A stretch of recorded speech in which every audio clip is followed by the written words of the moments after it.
Isang maligayang araw mga Lods. Ibinulgar ni GMC Asat, Jamie Sports Analyst, ang katotohanan kung magkano nga ba ang kinita ni Cuadro Alas, Janril Casimero, kung saan at least umabot ng $150,000 or 8.5 million Philippine peso each sa nakaraang dalawang laban ni Cuadro Alas.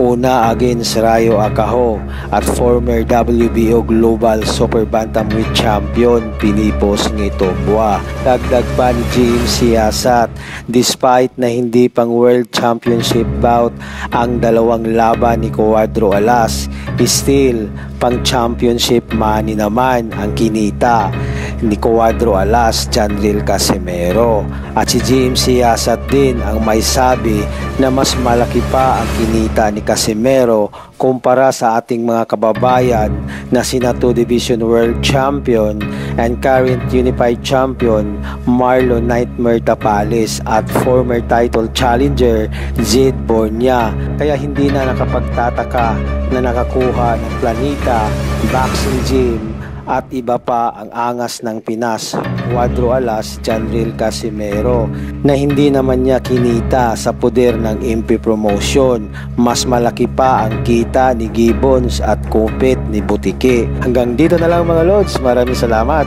God bless you all.